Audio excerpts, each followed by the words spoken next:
Welcome to All Things Rex. It's another Thursday, another show, and my guest for you today is unbelievable. She's outstanding. She is the infamous Forbes Riley.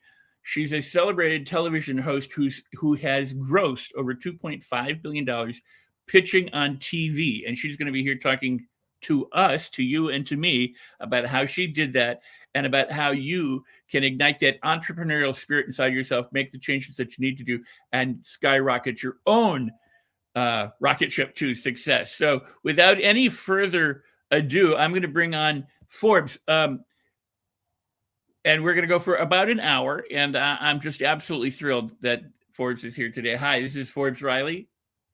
You're muted. I'm going to unmute you. Sorry about that. I've been introduced in a lot of different ways, but that word infamous means not so good. Let's see how not so good I am. Famous is one thing, but infamous, all right. Well, with all due respect, that was not meant to be. Oh, no, Rex. There's all due respect. You and I are NLP masters. You got to watch. It's like two Jedi masters, like Yoda and the big guy, whatever his Darth is, going head to head at it because we're both very skilled. All right. Well, let's you be Yoda. I'll be Princess Leia. Ready? Okay. We'll meet on the wing of a starship. All right, I think that's cool. So Forbes, you have done so much. You're always on the go. You're always busy. You're always still pitching, and you're always still promoting, and you're always still producing something, whether it's magazines, books, TV shows, movies, because you're also an actress. Plus, you teach online. I mean, you don't quit. You're like the Energizer Bunny. How do you do it? Well, number one, I don't need to quit because at some point my battery runs out like everybody. So why stop before it's too late? I never understood that word retire. That just seems like death to me. And my mentor is Jack LaLanne. You know, I had the opportunity. I'm probably one of the most blessed people on the planet to have met amazing people. Okay. That doesn't make me any special, but it sure does make me feel special. And so Jack LaLanne was one of those. He was born in the early 1900s and he went on to create the word fitness. Well, I met him at 88. Him and his beautiful wife. We did a juicing infomercial. I'd already done dozens of infomercials at that point. That particular one was on the air for 8 years, Rex, in 80 countries, grossed $1 billion. Now, here's the funny thing about infomercials, you guys, and I'm sorry the medium of TV has just changed because I would go to work. In that case, I went to Toronto, Canada. I just pushed out, very sexy, pushed out my 2 7-pound babies. I'd been pregnant for an entire year. I was massive. Let me do the math again. Pushed out 2 7-pound babies. I was 65 inches around. I'm only 65 inches tall. And I was exhausted. And they were healthy, knock on wood. I was 42. I had the blessing of all time. And Rex, you know, I have this touch with the universe. We all have it. I just think I listen louder. Or I listen loud enough and want to share it with you. So, for example, 9/11, the year before, had just happened. I'd lost both my parents, and it was a very tragic time, and I decided that I was already 41, career-driven. I meant to have babies. We tried many years. It wasn't working, and I said, all right, let's roll the dice. You needed 6 weeks. That's all I had because I was traveling to Europe to do promotions for fitness products, and the doctors, and we ended up doing in vitro, arbitrary start date, arbitrary. You retrieve the eggs, you mix them up, you do whatever you do, boom, pregnant. Not 1, 2 babies. The doctor says your babies were conceived on March 20th. Whoa, that's my mother's birthday, the first year that she's not here. Now, all of a sudden, life got very like somebody was whispering in my ear, and then the hammer fell. They are due on December 7th, which in 1941 was my dad's 11th birthday. My parents are both gone. My kids are conceived on one day and due on their birthdays of my parents. Rex, I had a moment where the Red Sea of my life just parted and thought, I'm not alone in this. I know that sounds crazy, but I'm going to do this for whoever is watching, for my parent, who knows. And knock on wood, I pushed out 2 very healthy 7-pound beautiful boy-girl babies. And 9 weeks later, and luckily, now this is nothing for you entrepreneurs. You need to hear this. I, every 6 weeks, was going to London for QVC and I was doing fitness products. Well, about 5 months pregnant, it became apparent to me that I could no longer see my toes and that maybe I didn't look good in a skimpy bra top anymore. And so I put my career on hold for about 5 months. But I knew in January, that's our big year, I was supposed to be there. Well, it's end of November. I'm huge. I'm not feeling great. I'm tired. I was on the cover of a magazine, so my face looked good, but the rest of me was like, this. I called my producer and I said, hey, I'm really pregnant here. I can't go in January. I don't think I can do this. Daniela answers back to me, what are you she's Croatian, in her Croatian attitude and accent, what are you talking about? I pushed out my twins in the middle of the Bosnian War. Get your ass in shape and get out to London. I'm like, I hung up the phone and thought, well, okay. Now, I know many of you know that I teach a training called GSD. It's called Get Shit Done. It's because my producer literally said to me, push them out, get your body back, and get your ass on a plane and be there like you promised. And I remember having that moment thinking, huh, and what did I do? You know, when your back is against the wall, you as an entrepreneur need to stop saying, I don't know. You need to stop going, what would I do if I did know? And so I said to myself, well, what would I do if I did know? And I found a detox that made sense to me. I gave birth to the babies, took a week off, just congratulations, and then got my head back in the game and said, all right, you've got 6 weeks and you're on camera. You better do this. And it was high nutrition, whatever combination of things I did. Lost a lot of weight quickly. I was up to 218 pounds, you guys, okay? My fighting weight's like 130. So I had a long way to go.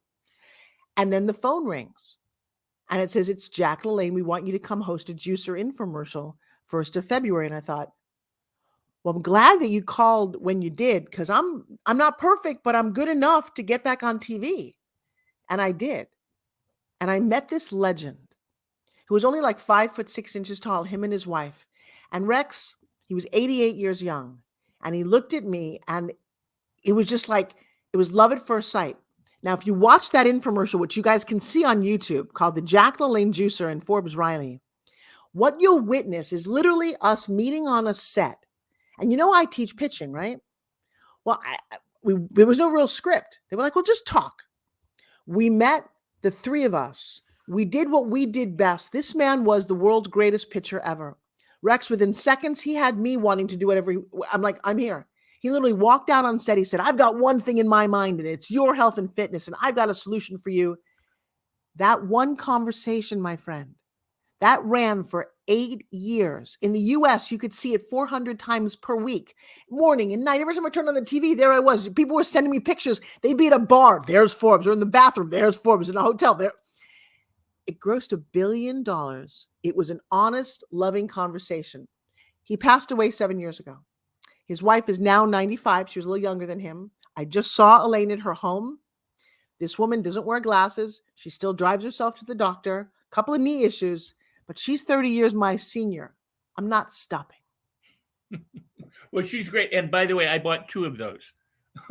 But did you use them? I did absolutely use them. I absolutely did. And I still juice. So that's a long story, but I'll tell you, let me ask you back to you, because I think there's people watching us going, do you ever get to stop? Is there an end? How about for you? You're not stopped. What are you going to stop? Where else are you going to go? Right? You know, if you love what you do, which I know you do, and I do, I can't ever imagine it. And I was young when I said I couldn't ever imagine retiring. I could not. Still young. Yes, I know, but I was younger. And I just was like, I could never imagine not doing what I love to do. And why would I ever want to quit? So that doesn't even enter into into the equation. There is this thing, though, that I so truly love what I do. And you know, what I do is varied. My daughter has been working on putting together, what does mommy do? And it comes down to one word. It's communication.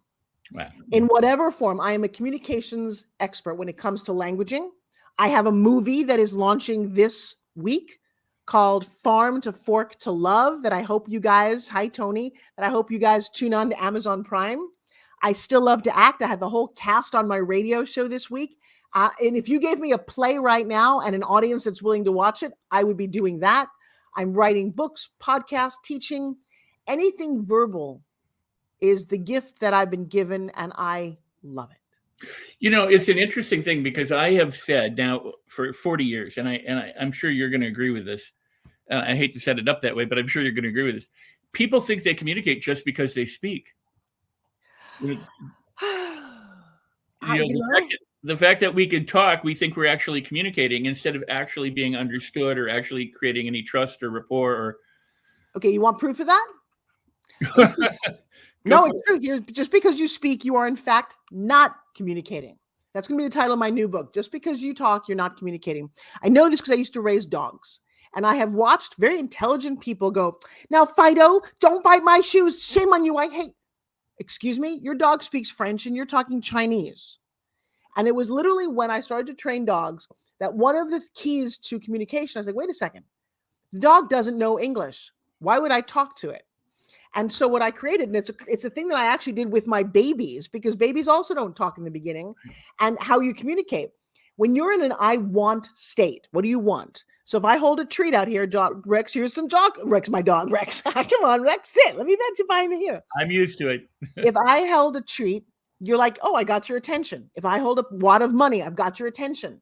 For a moment, you'll do anything to get the money, or the dog will do anything to get the treat.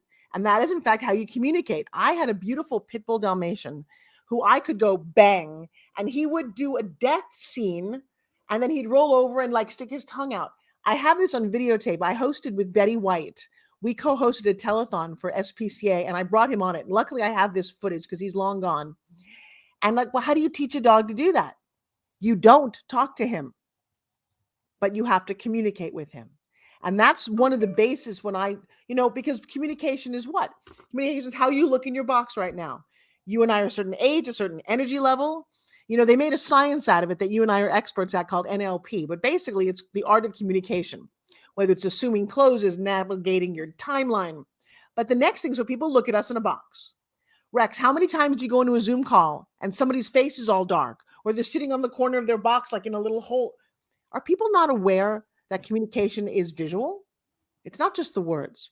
And then you guys go and choose words that make no sense, have no communication value, because I'm basically actually like, I'm sorry, what did you say? Oh, it's great. Everything's great. Everything's amazing. Everything. When you say those words, you're saying nothing. How was your weekend? It was great. Compared to what?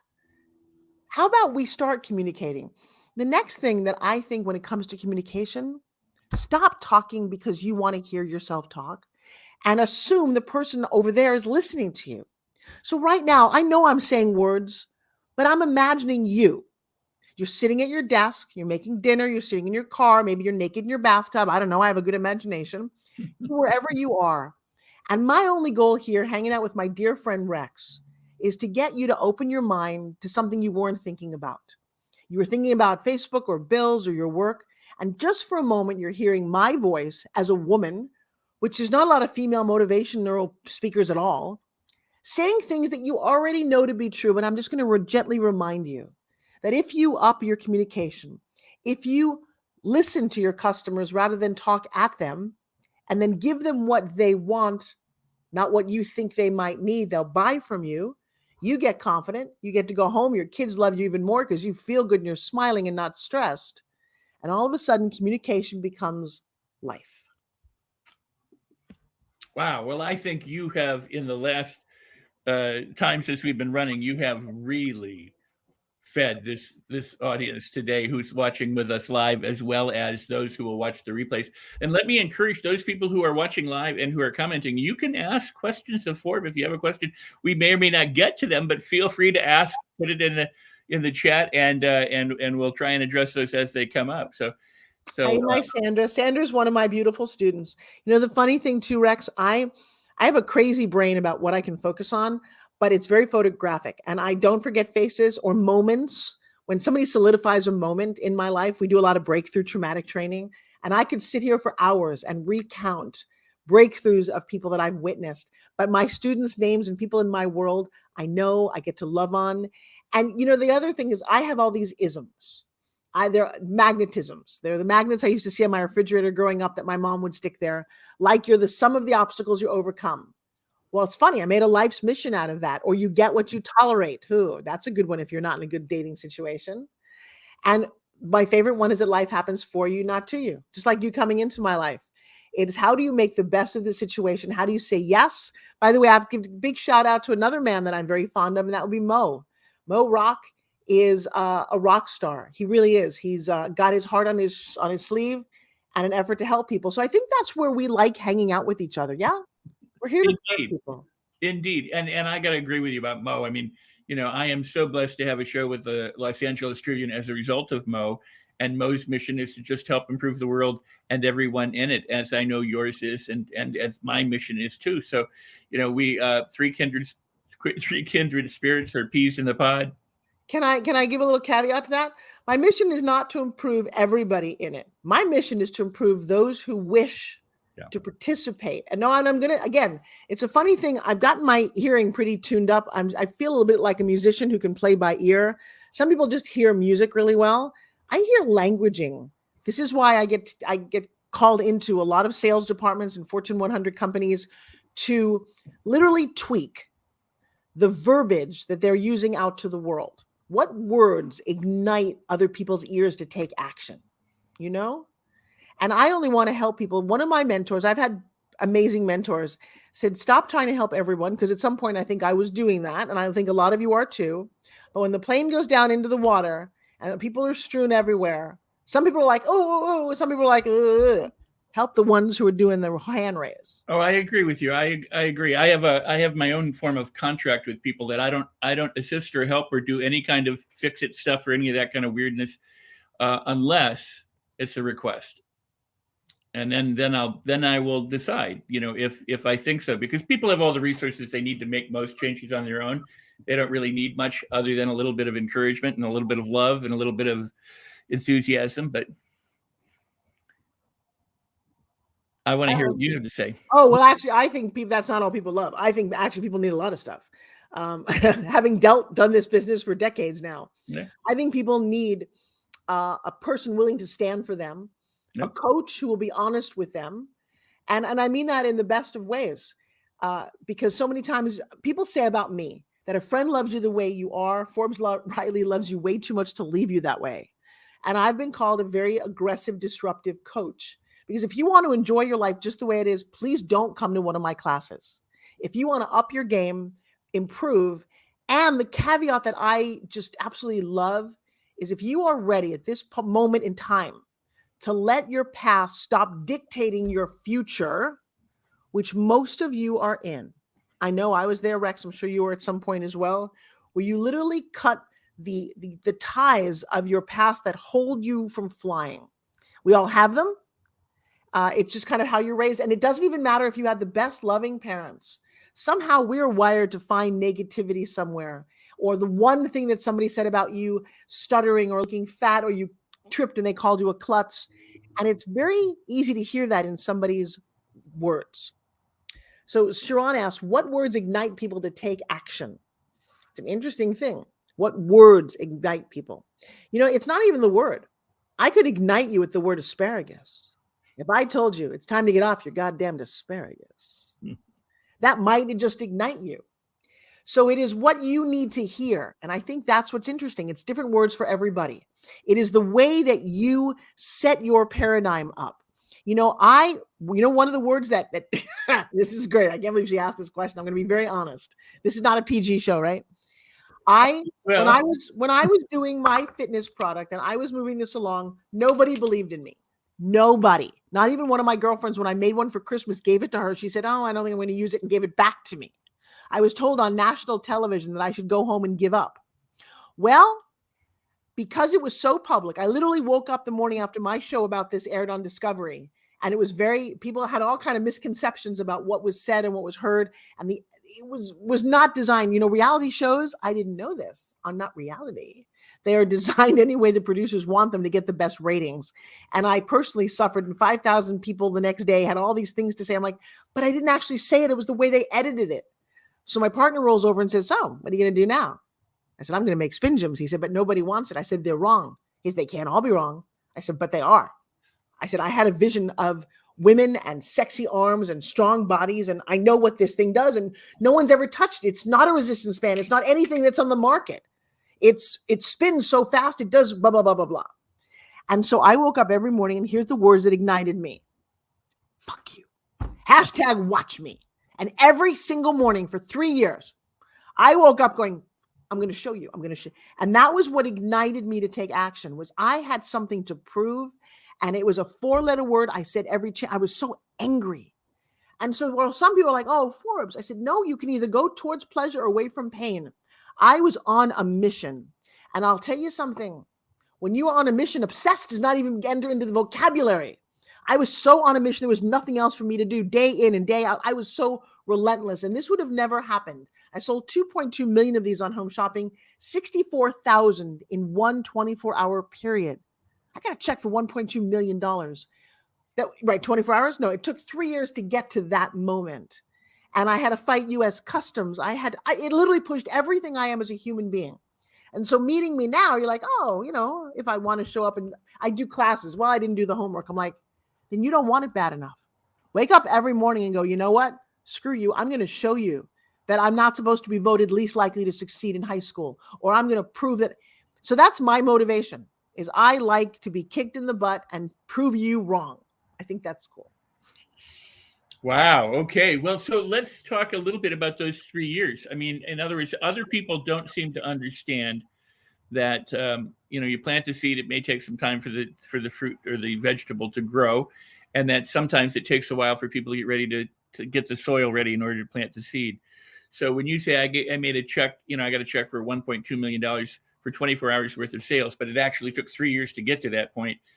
What can you say, or what would you say to those people who are sitting here going, you know what, I'm not seeing any visible results. Nothing's happening in my life. Everything sucks. And I have this dream, but I don't know what to do about it. Okay, you just said 5 things. Yes, I did. I know, but they're 5 very different things. I got the rant and the whine, but let's go back to the 5 things that you said. Everything's not working. Well, that's not true. Right. You talk to a farmer who puts a seed in the ground, and like you just said, so let's be the farmer here, Ms. Entrepreneurs. The problem is entrepreneurs got handed this handbook going, look, it's the instant entrepreneur book. You just decide to open a website, do a funnel, and you'll make money. Well, bullshit. I don't know what book you read. Go talk to a farmer. Number 1, what kind of soil do you want to even be dealing with? What kind of plant? And again, begin with the end in mind. What's the vegetable you're growing? I talk to entrepreneurs all the time who have these great ideas that, if you really actually looked at them, are never going to make money, no matter how hard you try. Oh, I love massage therapy. I want to open a massage therapy parlor.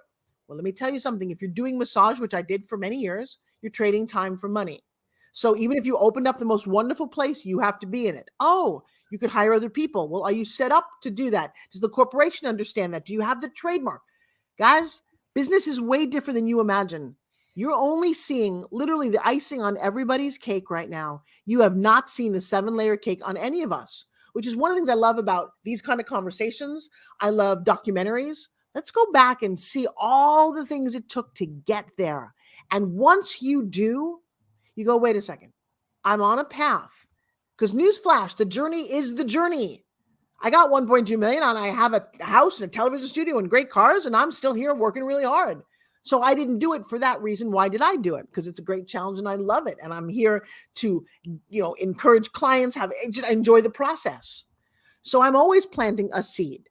Now, if you plant a bamboo tree, you know ahead of time, bamboo trees take 5 freaking years to grow. So if you know that, get the soil ready, plant the bamboo tree, water it, and then go do a side hustle, because you got to eat for 5 years. So don't be so quick to quit your job and think this is easy.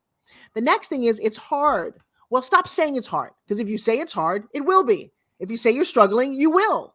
Now, I know that sounds easy. Just do it. It is not hard. It is a unique experience. I have butterflies. I'm not nervous. I have butterflies. I'm excited. I'm challenged. I'm leveraging. I'm embracing. I'm growing. Find the right communication words to your own brain. Oh, so now I'm not wasting time. I am actually methodically.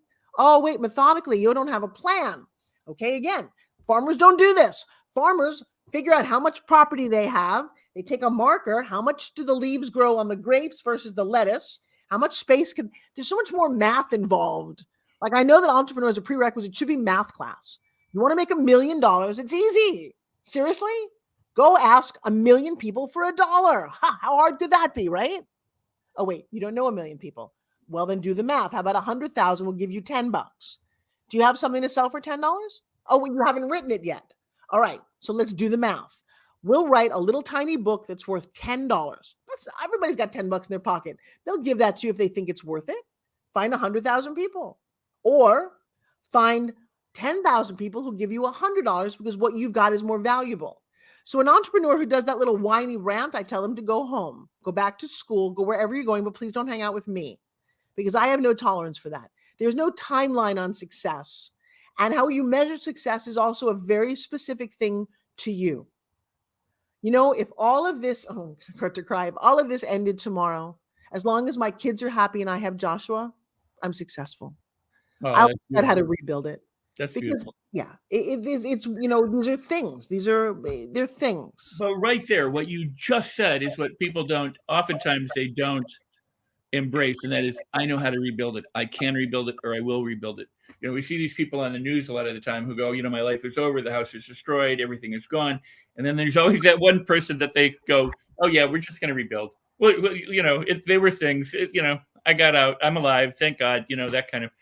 So that is awesome. Hey, Forbes, we got to take a little bit of a break right now to do some due diligence for the Los Angeles Tribune, as well as this event that you and I are speaking at. It's coming up November 5th, 6th, and 7th. It's the Psychology of Winning. It's a televised event on Roku TV, and it includes you, me, Mo Rock, John Asseroff, Adora Evans, Forbes Riley, John DeMartini, Bob Proctor, and many, many other people who are available and who are speaking during the 3 days. So we encourage you to sign up. It's free to sign up. There is a VIP upgrade if you so choose. And I would encourage you to do that because the benefits of upgrading are marvelous. But if nothing else, be sure that you mark your calendar down. You like what you're getting from Forbes now. Just wait until November 5th, 6th, and 7th. Or don't wait. You know, you're going to also want to go visit Forbes at one of her programs or classes, and she's got many of those. But before we get to that, I'm grateful to be on the Los Angeles Tribune TV network, and check this out. Hello and welcome to the Los Angeles Tribune. Since 1886, our name has been a part of the world of journalism.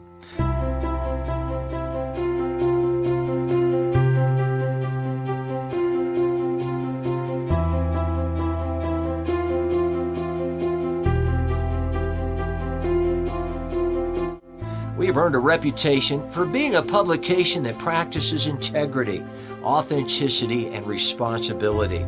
For general inquiries, contact today. Thank you on behalf of the Los Angeles Tribune team. Awesome. Well, welcome back. And if you're watching live or if you're watching the recorded replay, then you know that I'm with my marvelous guest, the famous Forbes Riley. Hey, so Rex, you know, it was nice. You popped into my world just recently, actually, between San Diego and here. It was nice to meet a kindred spirit. I've had a lot of fun getting to hang out with you. And I also love the way that you honor me and then I feel about you. It's a fun thing when you meet literally two masters. And someone said it earlier, just joking around, but there's a level of mastery. You know, I'm a martial artist and I've been training since 1982 when I got mugged outside of the street of a theater I was working in Los Angeles. And I've been training ever since and got my belts in a lot of different arenas, from Taekwondo to Aikido to Wing Chun. And then I got a huge award for embracing spin gym into my martial arts. And there is a level of mastery when you meet a master. I just went to the Fitness Hall of Fame, which I'm a member of, by the way, inducted in 2010. And it was a lot of very excellent high-level people. And there's a level of humbleness. Marcus Allen was there. Marcus Allen was a very famous running back who scored a massive touchdown in the Super Bowl. He was getting awarded, as were many others. And they're humble.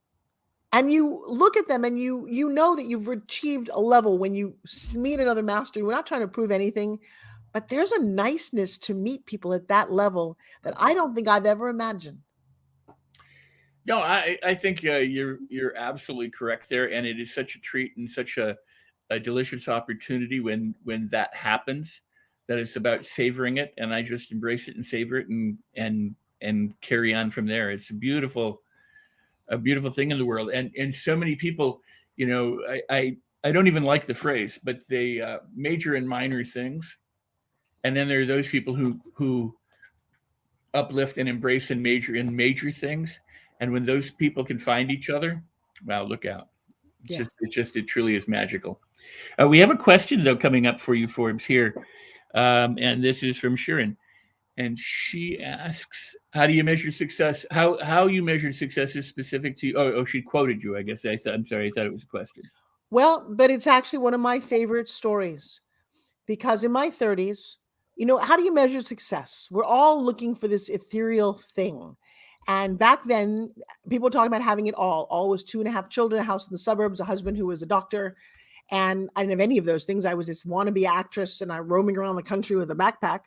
And at one point I said, I do have it all. I just have to define all differently. And I put it on its side. It became ALL, a loving life. I said, you know what? I have that. Then I can stand there and say I have it all. I went on to define a lot of different words because I found I needed to make life work for me. So the word diet, instead of calorie counting, deprivation, starvation, DIET for me became decisions I eat today. Took a lot of stress out of my life.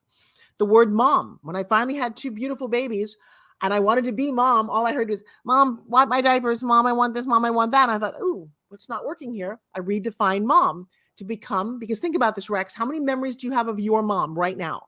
You have a handful. Of an entire life, you have a handful. And I said, maybe it won't matter if I don't go to that one birthday party because I really have to go to work. And it becomes MON, moments of memories. Right. And so I've carved that out with my children, and we can all sit and remember as a family the time when it snowed, when we were stuck between Germany and Italy on our holiday trip on Christmas Eve. Got that memory. I don't remember most of the other Christmases, got that one. And it usually has to do with a vacation or something really special, but it's a moment of memories. My kids and I can all remember standing on top of the Great Wall of China. Now, you don't have to go to that lengths, but I chose to because I said I want those memories to be so extraordinary. And so success. I get to Los Angeles. I'm about 30 something years old. And I want it. I want what it. I want to walk the red carpet. I want to kiss George Clooney. I want an Oscar. I want things we're supposed to want as an actress, right? Well, I had made enough money to buy my first car, a yellow Toyota stick shift. I was damn proud. I paid cash for this thing. I had no money growing up. I owned a car, okay? I was feeling pretty good about myself. And I pull up to this Beverly Wilshire hotel event, and the valet walks over, and he's a young kid. He can't make any more money than I do. And he's got like a little attitude, like looking at my car, because he just parked the Rolls, the Bugatti, and the Ferrari over there. And I'm like, and I started to eat away at my little level of, okay, yeah, I don't have one of those, huh? Then I walked into the party, and I don't drink, so it's hard to numb myself if you don't drink. And everybody at this party, pretty high end, was more famous, were rich, were thin, and more beautiful than I would have ever been. And I remember standing there, Rex, at the door, like, and I recognized half of them, and I'm like, and I didn't have anything to say because I wasn't successful. I left that party. I've never forgotten this story. It's a 30-year-old story. And I was miserable. I was so unhappy. And you know what I walked out on? If I could have just stayed, maybe a movie role, a new boyfriend, a new girlfriend, an agent, a friend. I couldn't stay because I didn't have it all together in my heart because I wasn't successful. Many years later, I meet a little girl in the park, spin gymming. She's got cerebral palsy. This little girl named Christine really pissed me off. You know why? Because she has nothing. She has a small little house. She's a beautiful mom, but her dad walked out. She's got sisters and brothers who don't really care, and she'll never, ever walk in her life. And she smiles all the time. At what? You have nothing. You have none of the things that I take for granted, and you're smiling and happy. And she's like, I'm here. And I remember at some point she turned to me, and she's, because we're really good friends. She became valedictorian 6 years later for high school.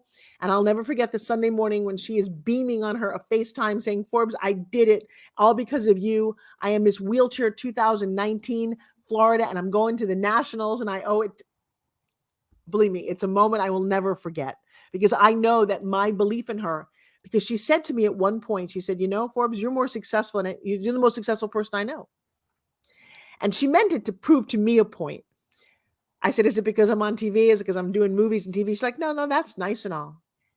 But just never forget that you can walk across a floor in a tight skirt and high heels, and I never will. That makes you successful. Don't ever forget it. And I will never forget it. There's not a moment when I walk into an event and I'm remembering that I'm not the one on a breathing tube.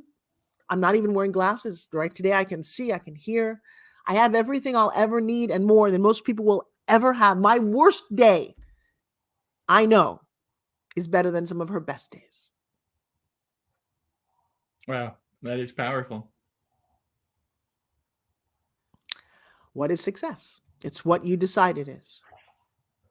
And you know, it's funny thing too, Rex, because this is the other thing I came to understand. You can want a lot of things, but I've gotten some massive success. I remember I've won a lot of awards. I've lobbied for a lot of awards. I didn't realize that you have to lobby for some awards. You have to pay to nominate yourself for some awards. I didn't know about any of that. In fact, if you want a Hollywood star on the Walk of Fame, if they nominate you, you still have to pay for it. And so I won a huge award. And by the way, a lot of these are videotaped on my YouTube channel, which is pretty funny. Me just getting whatever awards I love making speeches, which is why I like getting the awards. And I won a huge one at a time when I was pretty low in my personal life. My kids weren't there. I was working on separating with my husband, and it was very lonely. And I was wearing a dress. Oh my God, I was sewn into the dress. I was so skinny. Skinny was always something I wanted. I looked like the best star ever. Won it, gave a speech, had the award, went to the little party afterwards. And I remember sitting at a slot machine in this big hotel because I had nowhere to go. And I had nobody there with me. It was a very, like I said, a little dark time. And personally, there's the award. And I'm kind of pulling this, just kind of going, how did I win this and not feel successful? What did I do to screw this up? And that is one moment when I said, let's rearrange your priorities. The award is nice. Fitting in the dress is nice, but it actually didn't make you any happier than you were before. Let's fix some stuff. And I did. Wow, that is awesome. I'm going to have some dogs going crazy here in a second, but wow. It's okay. We love the dog. We hear it. You know, I do too. I wanted to also point out that Adora Evans is here watching the show live. She's one of the speakers at the event that you and I are doing for Dennis Waitley, with all those incredible people. So I just wanted to point that out, along with all the other people who are listening. Well, so if you want to take care of your dogs, I'll tell you guys a little story. Because I seem to have a personal relationship with almost everybody on our stage, and they're all very different, exciting relationships. Obviously, one with Mo, you. So Adora, I'd never met Adora before Clubhouse. At least I don't think I did. Don't get me wrong if I did. I think we've heard of each other. Anyway, she calls me when Clubhouse launches, which I think is one of the coolest apps ever. You know why? Because as a woman, I don't have to wear makeup. See the hair? See all this, Rex? You never think about this, but it's hours every day. Us chicks getting see the nails. Oh, it's such maintenance. Clubhouse, I go on. Well, she and I became. See this? Yeah, go ahead. For that very reason. I love you and hate you all for the same reason. No. So, but you do have to trim your beard, I'm sure. So anyway, so Adora was just spectacular to me. She said, Forbes, I've always liked you. I would love to host rooms for you. And back in the early days, we really didn't know what Clubhouse was, which is so cool to be a pioneer on that platform. And she held space for me, and we did pitching rooms, and she was just wonderful. And then there's a new, I love network marketing companies because they always make great products, and then they don't have to hire celebrities. It's people doing a great side hustle. And so there's one about yoga pants. It's called Forbes Fitwear. If you guys are curious, ForbesFitwear.com. If you guys want the coolest, sexiest yoga pants. Now, I live in yoga pants. That's what I'm on television in. It's my specialty, and I pay a lot of money for them. She calls me one day, and she says, Forbes, I'm part of a company that's got these amazing quality pants at a really low price, and if you are interested, let me know. Well, I ordered one and thought, oh, my God. And then she said, you can make some extra money if you promote these. I had no desire to go into business, but, I thought, okay, why not? The first month, Rex, that I did this with her, out of the 30,000 people who were in the company at that moment, I became number 3 like that. Wow. That's the power of having community, of having friends, and a really, really good pitch. So if you guys do want to come to my pitch class, you guys know it. You just go to ForbesRiley.com. All my classes and free gifts are right there. But every Sunday, I teach a class on how to pitch. And so I want to thank Adora publicly for having enough faith in me and inviting me to this wonderful company. And I'm like literally living in them right now. And so go to ForbesFitwear.com and make us both happy. Then John Asseroff, again, the world is just happening right now. Right. John, I've been a fan of, I love good looking men. I always have. That's why I'm here on your show. That's right. That's right. I'm glad you said that. Well, no, don't kid yourself. You are actually beautiful. And there's a very, you have a tinge of Kris Kringle to you at the moment with the beard and the way your glasses are that we were all falling in love with you, and the cheeks. And so John had just been this guy that I saw in, the movie The Secret. I pick up my phone one day and he's calling me. Now, this is, like I said, the cool part of getting to a certain level. It's like in high school, that cute guy says, oh, yeah. And I was like, I'm a fan of yours. And I got on the phone. I'm like, oh my gosh. And we chatted and found out that we had more in common because we're both pursuing the science of the brain. Right. And I recently hung out at his home down in San Diego, got to know him. I was very proud of him for reaching out to me. And I hosted a room recently at Clubhouse. He's just brilliant. And in fact, he has an event coming up. If you, I'm not putting it up there yet, but if you go to ForbesRiley.com, I will connect his link as well because he's got his Brainathon coming up. Right. And I promised I would support him, and I need to do that more. So that'll also be on my link. And then there's a whole bunch of other people. Les Brown. Les is my godfather. Les has taught me more about speaking. I did an infomercial with my beautiful Les. He's interviewed my daughter. She's interviewed him. I think she was 10 years old when she interviewed Les. And I have two moments that I'll never forget. One's videotape, one is not. I gave one of the biggest speeches of my life before Les. He went after me. And that night, I get this phone call. It was 10 o'clock at night. I was in the hotel lobby, and he's like, it's Les Brown. I'm like, hey, Les, what's going on? He's like, sit down. I want to talk to you. And he literally said something like, you are and could be one of the greatest female speakers of all time. Actually, he didn't say like, y'all one of the greatest speakers of all the time. But I want you to do this, this, and this.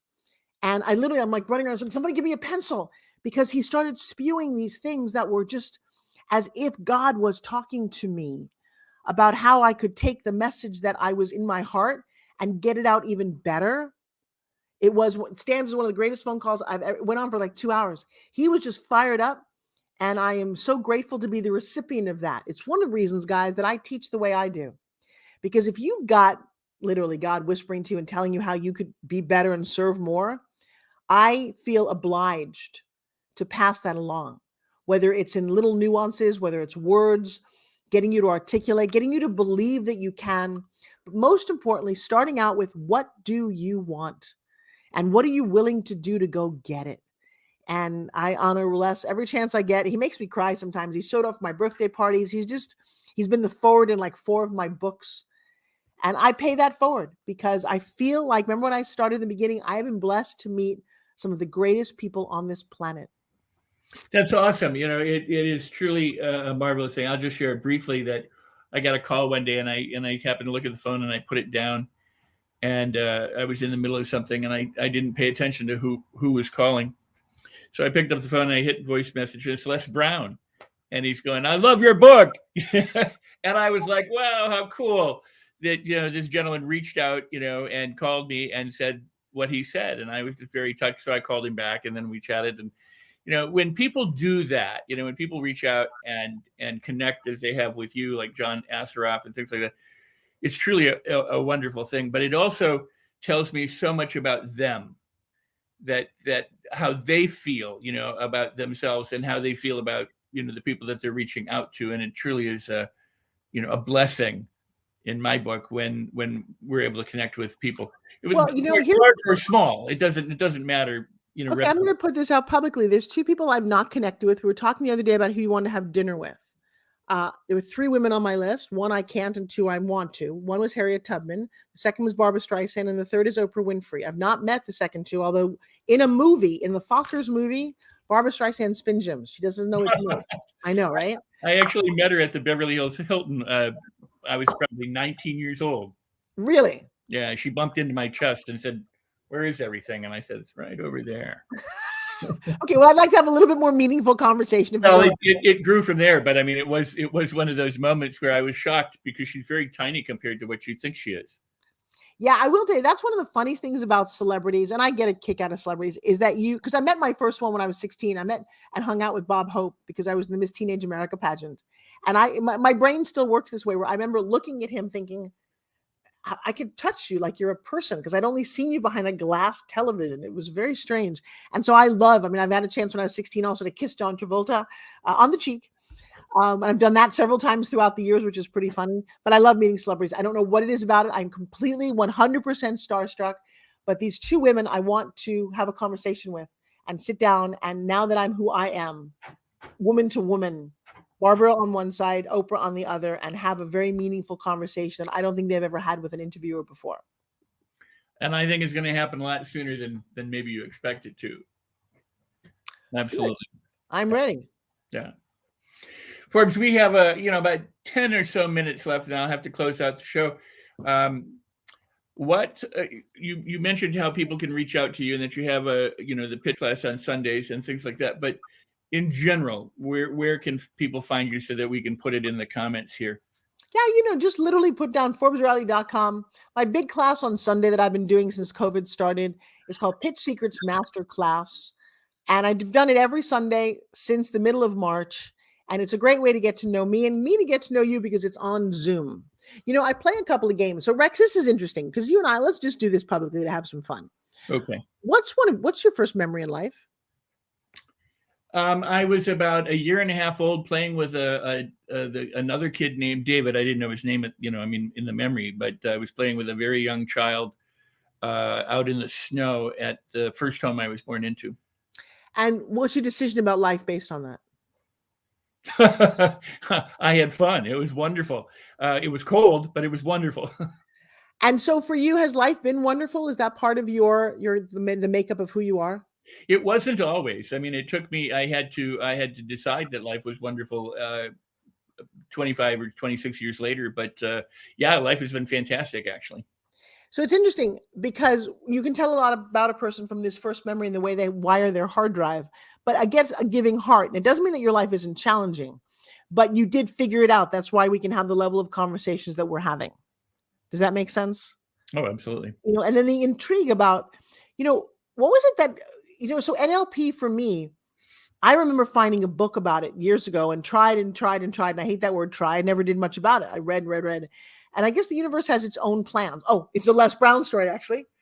I made a decision. There's a big thing about making decisions in life. Do it. Get used to successful people make decisions every day, often and fast. They just do that. It's the difference between success and not success.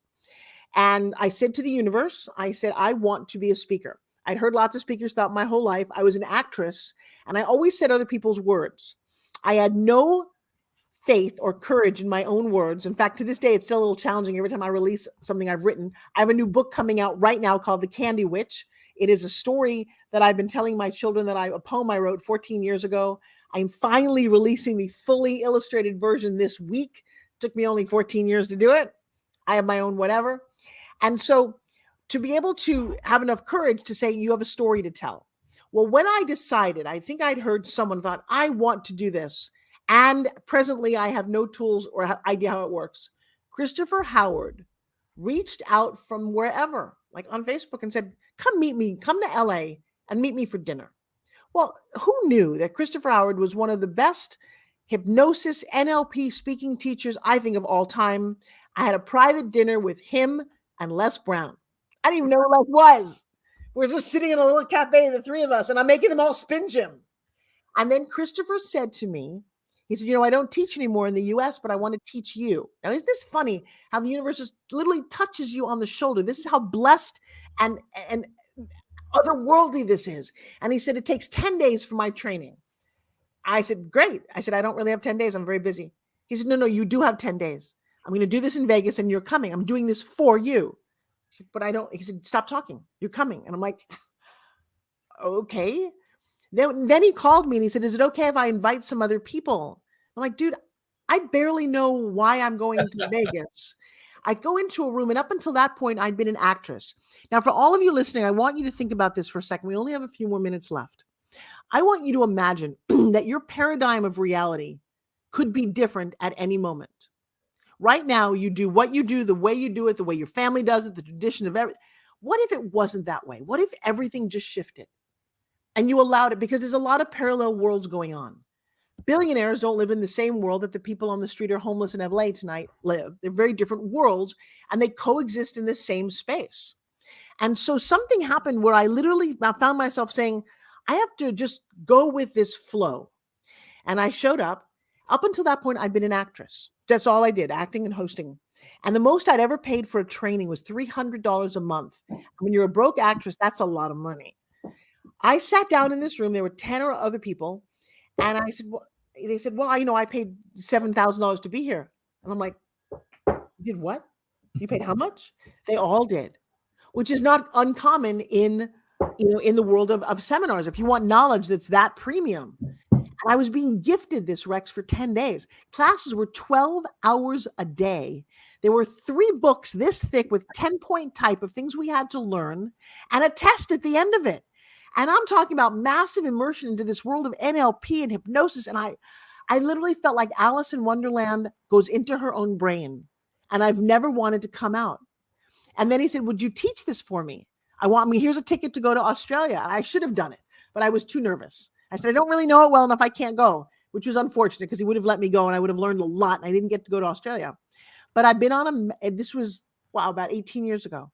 I've never looked back. I'm obsessed with the human brain. By the way, I've been doing hypnosis forever. And I just found a clip that I did about 8 years ago. I'm going to play next week in Mastermind. Please join me on Wednesday night of me doing the first live hypnosis that I ever did. Oh, wow. And what's fun to watch is I gave 3 post-hypnotic suggestions and then they happened.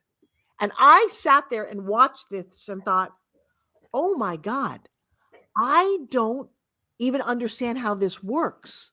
Like, I don't understand how electricity works, but I know how to flip a switch and get light bulbs going. And I did that.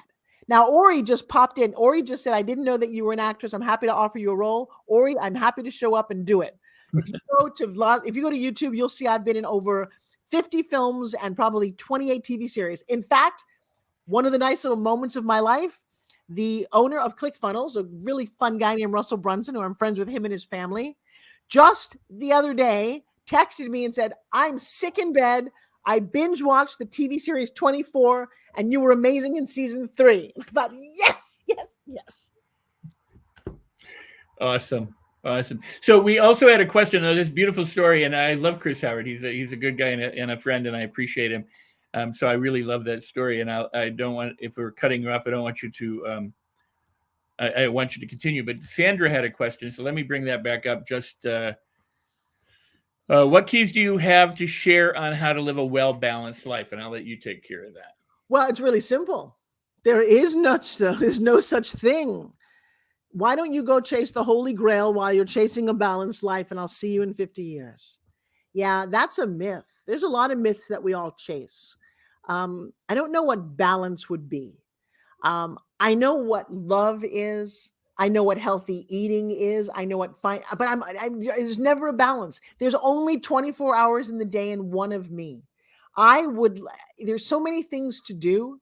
So it's always a little out of balance. I'm either going to spend a little too much time hanging out with the love of my life and not getting my work done, or focused on my work and not seeing my kids, or seeing my kids and not taking care of my health some days.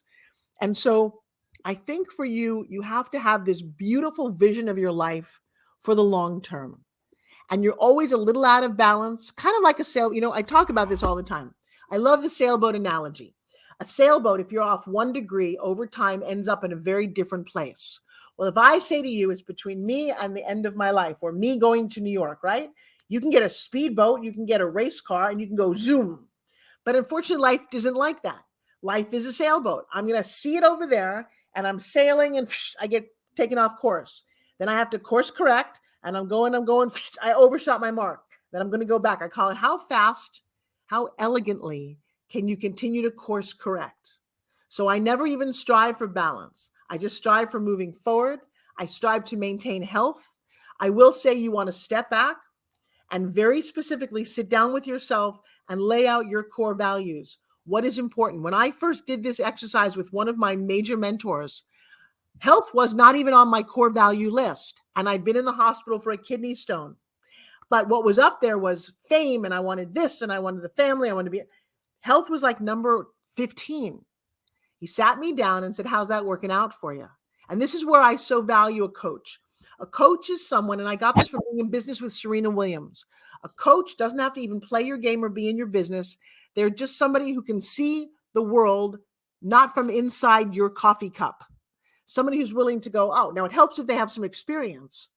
But as long as they're not in your world like you are and you can't see everything, they look at you objectively. And so Serena talked about having a tennis coach, which I thought, come on, maybe you're the best tennis player in the world. She said, some days I'm playing, I'm not hitting my mark. My coach will walk out of the stands and do that. I got tired, let my elbow fall, didn't realize, wasn't thinking about it.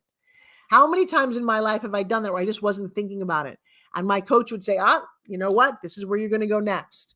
So as long as you are in the water and you're moving forward Here's what you do need to do. You need to enjoy the out of balance moments, because the antithesis is death. The antithesis is, oh my God, I'm so worried about my kids, but I have to be here at a meeting and I should be home and I'm guilty. Guilty is the word. True, no guilty. Because then you'll be with your kids like, oh, I'm thinking about work. Be present.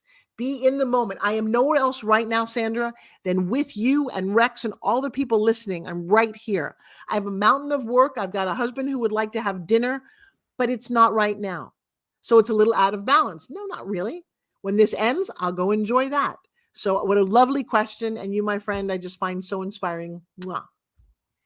Wow. Well, that is awesome. And I sure appreciate you being here. And again, ForbesRiley.com, just an incredible powerhouse. You are such an amazing person. And I am better off by knowing you and having known you and looking forward to continuing to know you.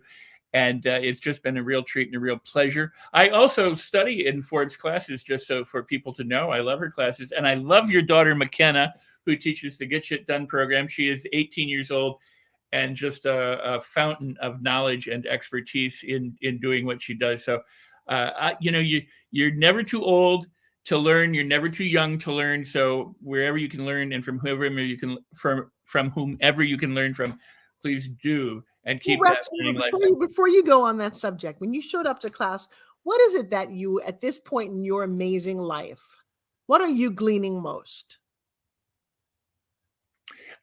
With which class? Because I've done 2 or 3 or 4 of them with you. The energy and the enthusiasm. I love learning, and so if I'm able to make new connections with things or to do things that I haven't done, and what you do and how you do it, because of your expertise in doing it, is just remarkable and amazing. I've never been a TV pitch person. I've never pretended to be, nor did I ever want to be. But understanding that and being able to imbibe it, be around it, it's really an imbibing process. It's not just what you learn and what you write down in notes and what you take. It's the fact that you're exposing yourself. These things called mirror neurons, you're exposing yourself to mentors or coaches or people who have a degree of expertise or experience or knowledge in areas that you don't. And just through assimilation, as well as through a dedicated hardcore commitment and study, so I'm thrilled with all of it. To say that there's one thing would be, I'm in your presence. That's very sweet. And then maybe as an expert, how do we explain an 18-year-old teacher like McKenna? Well, Jesus was 12, right? I mean, when he started showing up. So I would explain it that way. I go, you think she's hot? She's 6 years behind Jesus, but she's cutting her own path for sure. It is fascinating to listen. She started when she was 13, right? At 12 years old, she made her first $10,000. She took a video camera, went out to prove me wrong, basically, Mom, because she wanted a boat. And I said, then get one. And she said, well, I'm going to do a Kickstarter kind of idea to raise money for kids who are disadvantaged. And she took her iPhone, she made a video, and she made $10,000 on her own. And she actually helped me illustrate the art of pitching because of what she did. But it's been her.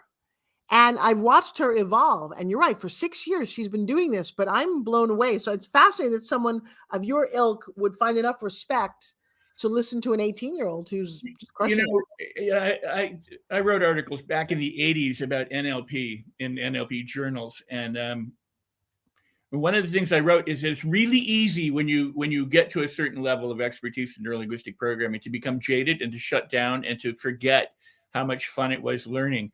And so I encourage trainers at any level or any stage of their life to go back and watch newbies and to watch people who are just coming through, because it keeps you fresh, it keeps you alive. You may notice mistakes, but you also notice the joy that they have that some of us could have lost. And so there's never a time to stop learning, and there's never a time to stop supporting or encouraging people who are coming up. And my goal has always been this. I don't like the metaphor exactly, but I consider myself a quarterback.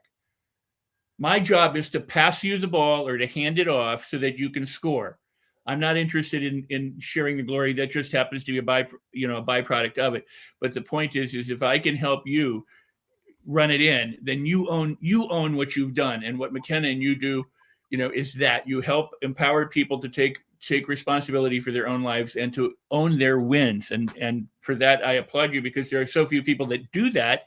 I'm not interested in creating followers or devotees or people who follow me. In fact, I fire lots of my clients and students, but in a loving way, as to get them to go on with them to go forward in their own life. And you do that, you exemplify that. And I appreciate that in you and in her. And she, you know what, if she keeps up where she is now, when she's 30, oh my God. Well, we may never, it's funny. I hope I live to see her at 30, because I don't know a woman who's on a path like her. That'll be exciting to see. But I just want to honor you for a second. I know who you are. And when you showed up in class, I was honored. And then when you showed up with such a sense of giving and openness, because I was thinking, teachers show up all the time and they know, but you have this energy, this childlike enthusiasm that just inspires me. I love hearing you talk and share. And I'm actually grateful that you chose to spend time with me and help uplift me, because even as the teacher, there's some days where it's challenging. And so I feel even more like I'm acknowledged for being on the right path. And so I wanted to say thank you. Oh, well, thank you. And no, absolutely. I very attracted to what you do and who you are. And you are a powerhouse, and I couldn't be more pleased to have found you in the universe. And I do believe, like, when things happen for you, people happen for you as well. Oh, 100%. It's been the joy of my life, the people who've crossed my path. Absolutely. Forbes, we'll say goodbye officially. You can hang in the green room for just a minute, because I'd love to be able to say goodbye off air if you can. If not, we'll catch up, later. I do have a thing called boardroom. My boardroom started 5 minutes ago. And then you go do your boardroom. I will say goodbye, and we'll catch up later. Thank you. Much love, peace, and blessings to you. And thanks for being here. Thank you guys so much. I'll see you soon. Bye. Yeah, and we'll see him in November on the event. Don't forget. Let me see if I can find that. There's a couple of things that I want to point out. One is there are lots of other shows on the Los Angeles Tribune network. So be sure to tune into the other shows when they air. Some fabulous hosts and fabulous guests. I'm so thrilled that if you like this show, go back and watch all my other shows as well. And please do share this show. Comment below. It's one thing to like, but likes don't count much anymore in these days of things. But leaving comments and engaging, or having questions that even after the fact could be answered by my guest or by me, is useful. So please share the show, comment, engage each other and with me and with my guests. And you'll, sharing is caring and caring is sharing. So if you can do that, I really appreciate it. Again, coming up November 5th through the 7th is Forbes, Adora Evans, who is here, John Asseroff, Bob Proctor, Mo Rock, Forbes Riley, Rex Sykes, John DeMartini, Les Brown, and so many others. And you're going to want to be there. Dennis Waitley, let's not rate Dennis Waitley, because we actually are paying tribute to Dennis Waitley. This is a televised event partnered with Adora and the Los Angeles Tribune and Roku TV. So it's a fabulous event. It is absolutely free. And I don't have the link for it. It's what is the link? Somebody, if they have it, please put it up, and I'll put it in the comments. Win21.com, I think, something like that. We'll have to win2021. Well, anyway, I want you to go ahead and check out this event. And if you haven't done it yet, be sure to do it. Also, I want to be sure that you know that this is my book. I'm the author of Life on Your Terms. It's getting lots of great praise all around, and I'm very pleased with it. But I will give you a $497 bonus training when you buy the book from Amazon. You go to rexsykes.com. You can see rexsykes.com/book, BOOK. We'll also put that in the comments. You get this book, paperback or hardcover, from Amazon, and go and you put your receipt code. When you get a receipt from Amazon, you put it in a special place at the website that I just mentioned. And then you will get an absolutely free $497 training on mastery. And there you go. There's that. Let me see if I can find the I may not be able to get back in time to do that because I want to close up, but I'm going to see if I can find the website for the event And I will say it, and then we will put it up as well. And coming. Sorry. Okay, it is Wintour, WINT as in Tom, OUR 21.com. So it is the Wintour, and I will try and get that in there before we go. And I'm having trouble because I have to do all the navigating here, and I'm not used to it usually. So there it is. It's now in the comments. I don't know why it's not printing. Let's see if I can get back up here.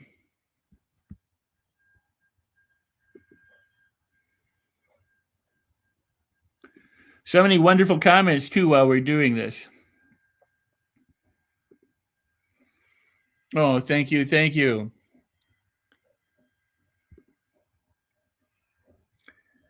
seminar, you'll have to go to the website to find out. Here's the link for my book and the bonus training. I'm going to see if I can go.